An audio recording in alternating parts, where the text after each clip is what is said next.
दोस्तों, कैसे हैं आप? दोस्तों, मेरा आज की कहानी हर बार के जैसा अजीब सी है।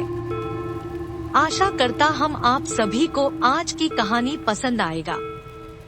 आप मेरी चैनल में नया हो तो कृपया लाइक, शेयर, सब्सक्राइब जरूर करें। मेरे को ज्यादा मोटिवेट करने के लिए कमेंट करना न भूलें। आज के कहानी केया तांत्रिक सुंदर लड़की को जिनके हाथ से बच्चा पाएगा।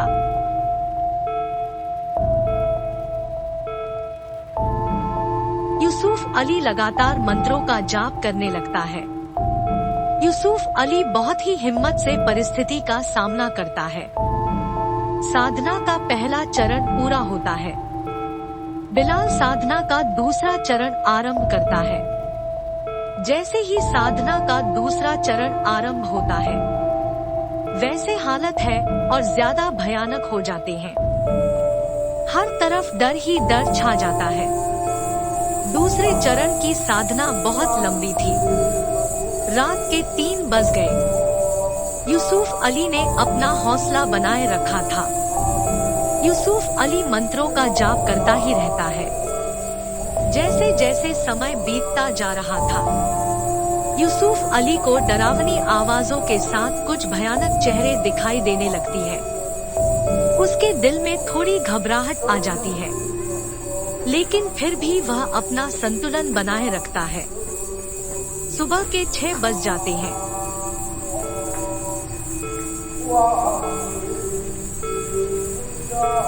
लेकिन बिलाल और यूसुफ अली जिस गुफा में साधना कर रहे होते हैं, वहां थोड़ी भी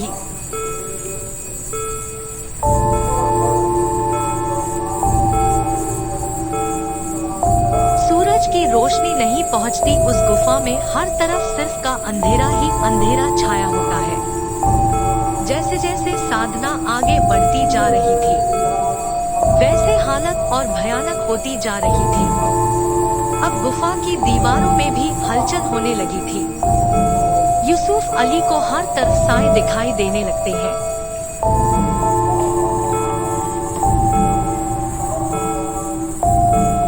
कुछ साए उसके करीब आकर खौफनाक आवाजें निकालकर उसे डराने की कोशिश करती हैं।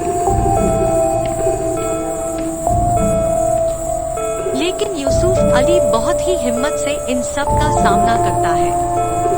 ऐसे ही खौफनाक तरीके से दूसरा दिन गुजर जाता है। रात होती है। रात के तकरीबन 11 बज जाते हैं। बिलाल साधना का तीसरा चरण आरंभ करता है। तीसरा चरण आरंभ होते ही जिन्न आने की आहट होती है। थोड़े समय बाद 10 से 12 जिन्नातों की टोली उस गुफा में बिलाल के सामने प्रकट होती है। यूसुफ अली यह नजारा देखकर पूरी तरीके से भयभीत हो जाता है। डर के मारे उसके रोंगटे खड़े हो जाती है। जिन्नातों का भयानक रूप देखकर घबराहट के मारे यूसुफ अली का पूरा जिस्म कांपने लगता है।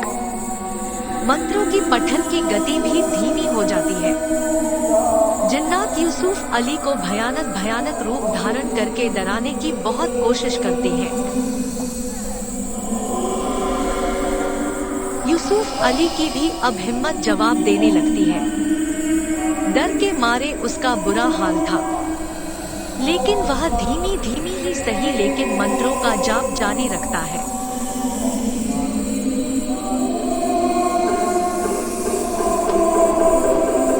जिन्नात अपनी हरकतों से बाज नहीं आ रही थे। वह यूसुफ अली को तकलीफ देने की पूरी कोशिश कर रहे थे। बिलाल अपनी आंखें खोल देता है और अपने गुलाम जिन्नातों को शांत होने का हुक्म देता है। अपने आका का हुक्म पाकर सारी जिन्नात बिल्कुल खामोश हो जाती हैं। बिलाल अपने गुलाम जिन्नातों को साधना को सफल बनाने का हुक्म देता है।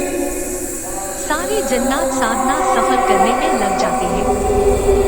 देखते देखते साधना की तीनों चरण पूरे होते हैं और साधना सफल हो जाती है।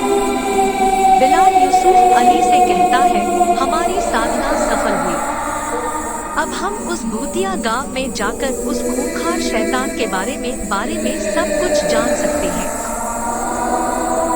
और उसे खत्म करने का तरीका भी पा सकते हैं और शायद उसे खत्म करके सायरा की जान बचा सकते हैं।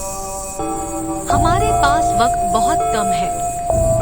हमें जल्द से जल्द एक भूतिया गांव में जाना होगा। हम कल ही उस भूतिया गांव की तरफ निकल पड़ते हैं। यूसुफ अली कहता है, ठीक है चाचू। बिलाल और यूसुफ जंगल की गुफा से अपने घर की तरफ निकल पड़ते हैं। घर पहुंचने के बाद वह दोनों खाना खाकर आराम करते हैं। दूसरे दिन सुबह सुबह बिलाल और यूसुफ अली अपना सारा काम निपटाकर उस भूतिया गांव की तरफ निकल पड़ते हैं।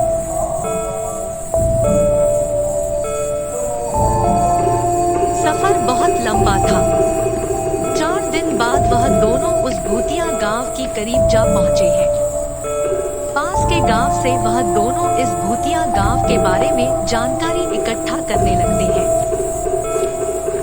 जिससे भी उन्होंने उस भूतिया गांव के बारे में पूछा। किसी की भी हिम्मत नहीं हुई कुछ बताने की। जिससे इन्होंने पूछा, सबने ही उस भूतिया गांव से दूर रहने की हिदायत दी। लेकिन बिलाल और यूसुफ अली को उस भूतिया गांव में जाना ही जाना था। शाम के 7 बजे वह दोनों उस भूतिया गांव के अंदर दाखिल होते हैं। अंदर जाकर देखते हैं तो सारा गांव वीरान पड़ा था। ना कोई इंसान, ना कोई परिंदा, ना कोई जानवर था। सिर्फ वीरान पड़े खंडहर थे। धीरे धीरे दोनों आगे बढ़ते गए। एक एक कदम पर उन्हें नए नए खतरों का सामना करना पड़ रहा था। कभी अचानक से जमीन धंस जाती, कभी आसमान से पत्थर गिरते हैं, तो कभी भयानक से साए हाथ में हथियार लिए उनकी तरफ दौड़ पड़ते और हवा में कहीं गायब हो जाते। दोनों मंत्रों का जाप करते हुए गांव के अंदर खंडहर में दाखिल हो जाते हैं। जैसे उस खंडहर में दाखिल होते हैं, हर तरफ से उन पर पत्थर बरसने लगते हैं।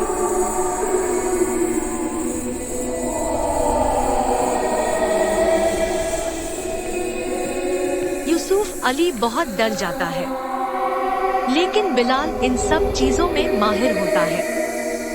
वह जमीन से मिट्टी उठाकर कुछ मंत्रों का जाप करके अपने और यूसुफ अली के पास एक घेरा बना लेता है।